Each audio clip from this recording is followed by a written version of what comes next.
It's Woman Crush Wednesday, and what better way to start the morning than with your two woman crushes, Diana Master and Glenora Shipura. We couldn't be more excited to be bringing you today's edition of Smell the Coffee. And speaking of woman crushes, it is also our Woman Crush Wednesday's birthday. Shout out to our girl, our friend, our colleague, Aina Riza Cuello, the sexiest of the sexy Chomi. We love you so much, and we are so happy that you're old now. Happy sweet 16. Hello. No, Hello. she happy said that. Happy sweet 16. No, she said to her. She doesn't understand why people don't like getting old. It's a blessing. But I like her birthday invitation. She was like, yeah, she's turning 16, so we must join in the Delulu. So I am being a good friend here. Happy sweet 16. Happy sweet 16. Aina Riza Rizzle, the sexiest of these sexy.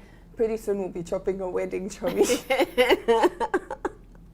We'll chop the wedding, we'll chop the birthday this weekend. Somebody said we'll on the social media platforms, Kama, I'm now at that age when I walk in the streets and the kids that were playing soccer, they stop for me to pass. No. It's giving old, it's giving I'm a old. 1K. I'm a 1K, bruh. We're legit, I'm a 1K and we're aunties. Oh my word. Come on, you're at an event and they're looking for auntie. Chomi, I'm also looking for auntie. I don't know where the auntie is. It's not me. It's not me. But can we just say, can we just toot our own horns and say, we look good for our age. We look amazing. Okay? We look bomb. Exactly. We don't care if you guys agree.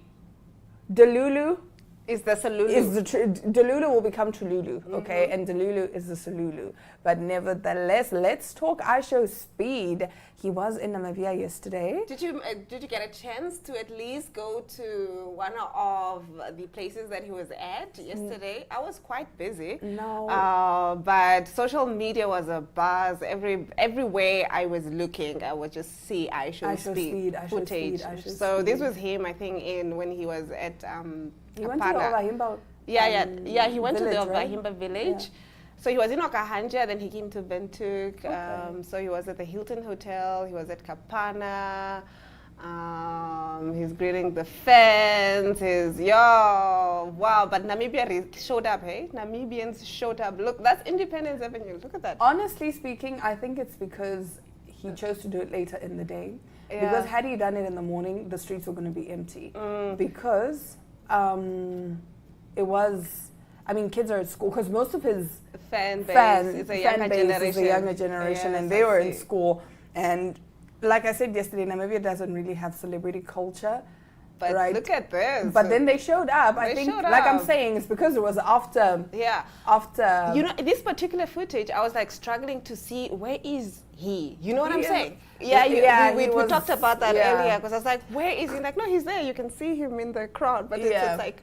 Yeah, he's you so blink, surrounded. you miss him. Yes, you blink, you miss him, exactly. But anyway, I'm glad he did manage to come eventually, because there was that whole talk of he shouldn't come, and then Namibia became his last stop on his It became his last tour. stop. I guess that's why it was also just one day. It was just quick in and out to say, okay, I have done Namibia, I have seen Namibia, I've checked out Namibia. But nevertheless, we do have quite the show for you guys. We are talking all things oddities, bizarre news, and of course, celebrity news. Stick around. We will be right back right after this short commercial break. Life is unpredictable, and one needs to be protected against any eventuality. Get Santam legal access from as little as 50 Namibian dollars a month for when you find yourself in need of legal representation due to civil cases, criminal prosecution, and family matters such as divorce, child maintenance, and custody.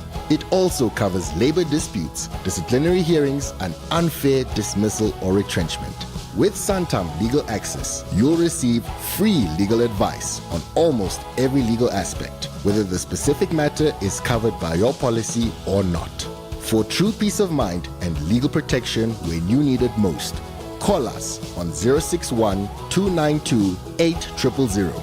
Santam. This is freedom.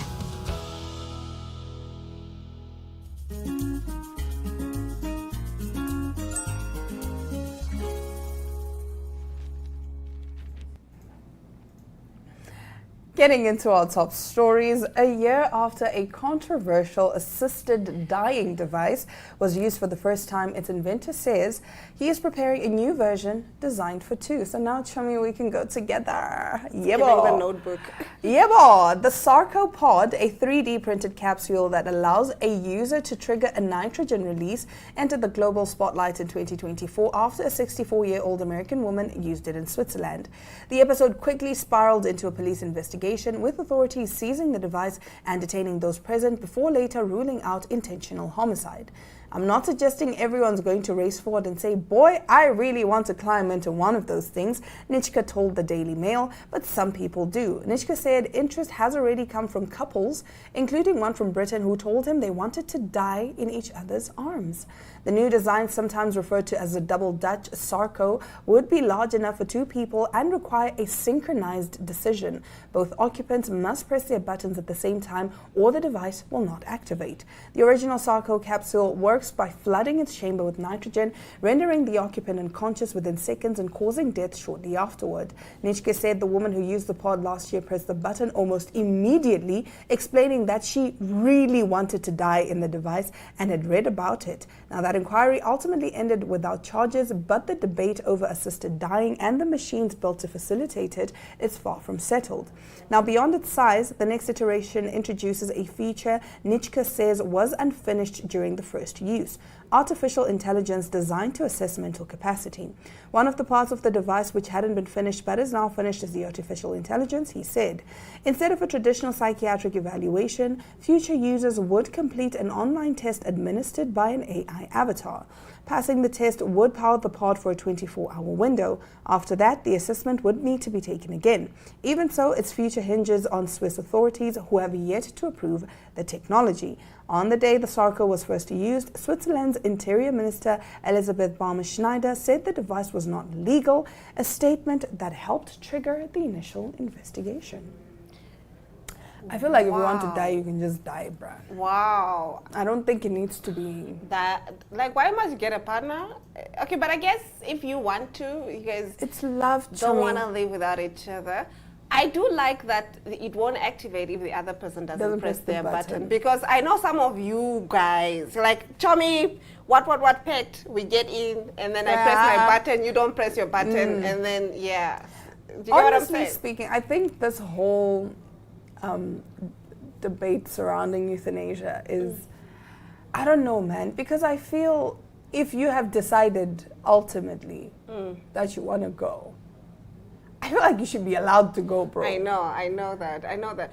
It's only certain countries that allow it so far, right? Very few. I think very few. I do stand to be corrected, but I think the Switzerland allows it. So that's why some people are flying. They fly to Switzerland. There's a boy on social media, I just need to get his name, but he said he's doing his last year on Earth, and he's traveling and whatnot, and he documents his journey, but he is choosing to go out that way. Yeah, you and he's like, I have these struggles. So I think he struggles with like depression and I don't know what else, some other mental health issues. And he's just like, I'm choosing to go. And I'm ending life on my own terms. On my own terms. So he's doing like last dinners. Yes, it's last dinners. I think that's what it's called. So he'll have like a dinner with whatever, but in like different countries. I think what's sad, I think it's sad for the people that get left behind because they don't understand. Because even now, the conversation around suicide, right? Because I've heard statements like people who commit suicide are selfish, and that's not true. That is not true. It takes a lot for you to reach that level to say, you know what, I've had enough, right? And it also, like, let's say if you're trying to deal with a suicide pandemic or epidemic, whatever we want to call it, you take away from actually taking a look at the core problem because it's not as selfish. Nobody just wakes up and like, decides, you know what, I want to go. I don't want to be here no more. Yeah.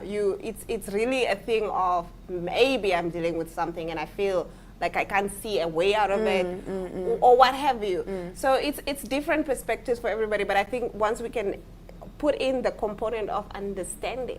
Because I guess that's why even here you do have to sign and do a psychiatric evaluation and To all make of sure that. that you It's the are- same, yeah. even with the euthanasia. You don't just go and say, I wanna die, and then they Yeah, say, okay, okay, cool. no, 'Cause maybe it's you a whole don't. thing. Maybe you don't really. You don't wanna really, die. you know, Maybe so you're it's a just whole dealing thing. with something. Yeah. But I feel like, I don't know, man. This is going to be very controversial. It's probably going to get me cancelled. But me as Diana, I'm low-key for it. I hear you. I am low-key, maybe not even low-key at this point. Especially when you hear of cases where somebody is like really suffering, like let's say terminal illness. what have you. Exactly. Like And then terminal you're just, illness. yes, this guy, the quality of life is so bad. Yes, like just let me go, yo. Yeah, You know that Me Before You movie? Yes, is it Me Before You? It's yeah, Me Before You. And it was, so basically the synopsis is, it's a man who had like a very terrible accident. Car accident or And something. then, yeah. well, I think it was a skiing accident or whatever. Yeah. But he became a paraplegic or something like that. He was wheelchair bound for the rest of his life. There was no hope for recovery. So his mother basically wanted somebody to take care of him, and she got this woman to be his caretaker. And then they fell in love. But now, even before they fell in love, this man had already decided that he wanted to die by assisted suicide, right? And the whole movie, because we watched them fall in love, we think, oh, He's gonna change he's his gonna mind. change his mind, but ultimately he says, no, my mind is still made up. And it was so hard to watch because the caretaker now, they'd fallen in love with each other, and for her to just let him go, even his mom, it became so difficult. But ultimately they decided to okay, respect they had to this is- respect his decision. Because also when you take a look at his character before the accident, he was like Yes. an adventurer. This is somebody who's like, oh, Out there, I'm gonna jump off of whatever. Exactly. I'm gonna Yes. jump out of a plane. I'm gonna anything that has adrenaline, high stakes in it. He was in it. yeah. So that was his character. That was his character. So then now, imagine taking somebody like that in their wheelchair bound for the rest of their life. They have to depend on somebody else for literally everything. Yeah. So from his perspective, we also understood why he wanted to go. But it was just so hard watching everybody around him accept that decision. I need to go watch that movie so I can have a proper cry. Oh my word! Actually, I actually watched it once and never watched it again Yeah, because no. it just broke my heart. And yeah, it is what it is. Now moving on to our next story. I feel like this is so bizarre, but this is what we Smell need the lighter Coffee. news. We need lighter This news. is what Smell the Coffee is about. You know what I mean? We just talked about Something very heavy, euthanasia, very yes, heavy. Let's assisted get into suicide. something lighter. Now this is something very light. We're taking a look at how many times men must ejaculate in a month to prevent prostate cancer. And this is what experts have to say. Regular ejaculation is something of a cheat code when it comes to shielding yourself from cancer. In a study published by European Urology, which followed 32,000 men for 18 years, scientists discovered the magic number of 21 times per month will reduce the chances of getting prostate cancer, specifically by 20%. Although no clear reason is known, Dr. Anne Calvarsi, the chair of the Urology Care Foundation's Prostate Health Committee, theorized that ejaculation may protect the prostate by flushing out harmful chemicals that build up in semen. We found that men reporting higher compared to lower ejaculatory frequency in adulthood were less likely to be subsequently diagnosed with prostate cancer, the study's author wrote. Now this is really, really interesting. So 21 so is the only magic. 21? Yeah, 21 is the magic number, guys. Okay. 21 gotcha. is the magic number. 21. Yeah, in a month.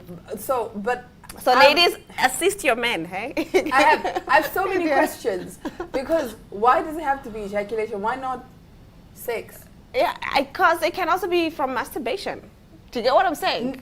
Okay. Yeah, do you get what I'm saying? There's most methods. As long as you ejaculate. As long as you ejaculate, that's the 21 point. times a month. 21 times doesn't how. Oh my word! You Now need it's to ejaculate 21 times a month as a that's man. all that matters. We need that science or that research for women. I actually was going to say that tomorrow I need to come with like facts about women. I was about to say something, but I remembered this is a family-friendly show. This is a friendly television, so I'm not going to say it. I'm going to bite my tongue. But you heard it here first.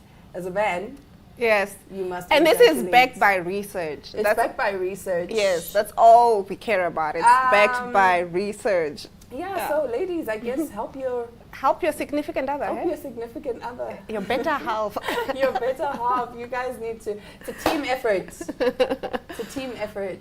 On that note, I think we are swinging over to our interview segment where we sat down with one of the finalists for the Miss Petite Global Namibia Beauty Pageant. Let's have a look.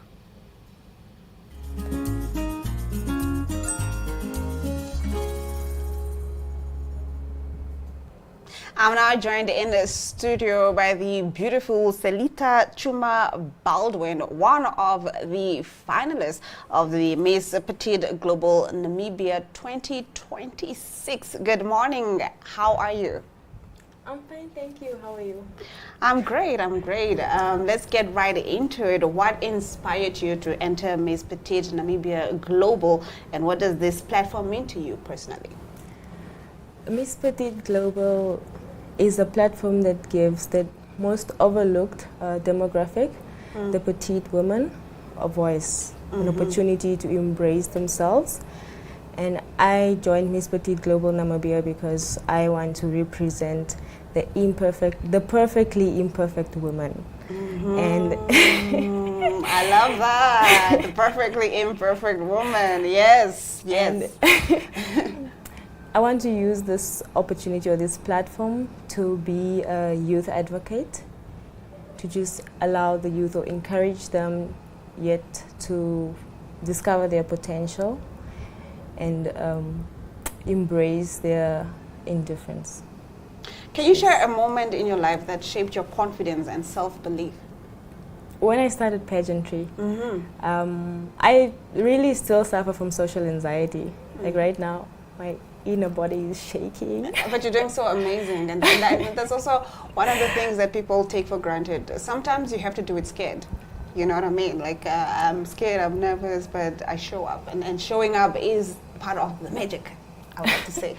Yeah, so just being able to feel like you're in control for those 30 seconds that you walk on stage, where you are controlling the crowd, gave me confidence to believe in who I am and believe in achieving more than I see myself to. So you've been in you've done other pageants. I would like to know for how long this has been going on for. I've done 4 pageants. So I lived in Grotop. I did Miss Grotop. That was my first pageant. I was forced actually to join pageantry. And then I was crowned first princess for that. Wow, that's amazing. When I got a confidence booster. Yeah, like I can actually do this. And then I did Miss Chairman, Mao Zedong. And then I was crowned Miss Chairman that year. I was the first Miss Chairman, Mao Zedong. Wow. And I did Miss Zambezi. And then lastly, I did Miss NGO 2024, and I was the second runner-up for that, which was my comeback from pageantry after a while of just sitting back from the spotlight. Now, what causes or social issues are you most passionate about, and how do you plan to use your voice to support it? Youth empowerment. I have a platform called Empower Choices, and it's been running for the past 4 years. My best friend and I came up with this platform because we could relate. I was one of those individuals where someone else had to see my own potential. And then we spoke about how when you grow up as an African child, our parents don't really sit with us and talk to us about certain things. They just expect you to be that strong child, and we've always needed someone to talk to. We found ourselves trying to create an environment where we educate black children, or the youth rather, how to just take it one day at a time. Life can really get hectic, and I feel like I want to use this platform as well to leverage from it by working with the youth, encouraging them to see their own potential, just like that person saw my potential. And I do understand that pageantry is not without any challenges. What are some challenges that you have encountered thus far, and how have you overcome them? I'm a natural overthinker, and I try to stay very optimistic, because when I get in my head, it's really difficult to just get out of that setting. And I think I've just been able to control my mental and emotional distress by believing and being confident. Although you see other contestants from a different perspective doing better than you, you just don't want to get out of your head and feel that you're not good enough. You have to believe in yourselves. I think that's what has been keeping me going so far. It's not a challenge, but yeah. I hear you. Now, how do you balance your personal life? I understand that you're a student as well at NUST, and also, you know, prepping for the big stage. How do you find that balance with everything? Self-discipline. When you want something, you have to make time to grab that opportunity to do whatever that may be. And I think that's how I stay well balanced. At night, I take out time to just talk to God. During the day or whatsoever, I find myself doing research on different aspects as such. So I think that self-discipline is the drive to being able to balance anything in life. I like that. Now, for the million-dollar question, if you win Miss Petite Namibia Global, what legacy would you like to leave behind? The legacy I'd like to leave behind is self-belief.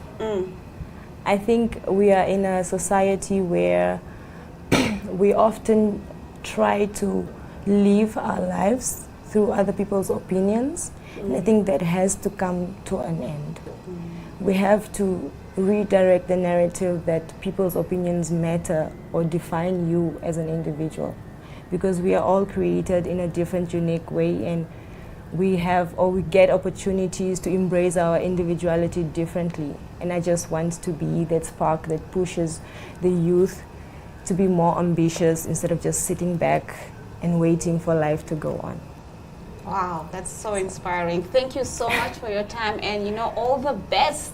We will be, you know, keeping our fingers crossed for you. Thank you so much. If I get the crown, it will be a late birthday gift. So I'll appreciate that. Okay, all right. We will be right back with more Smell the Coffee on the other side of this.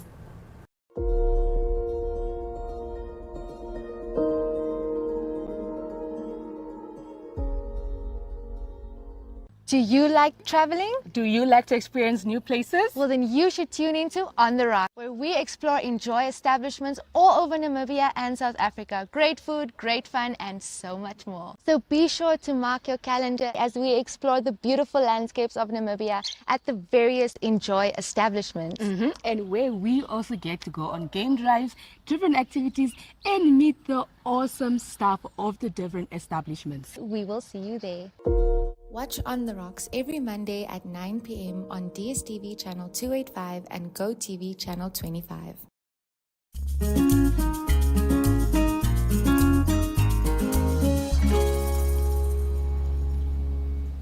It's been fun, it's been amazing, it's been absolutely bizarre. This has been Smell the Coffee with Diana Master and Glenora Shipura. We do hope you guys have yourselves an amazing, fantastic, wonderful Wednesday, and we will see.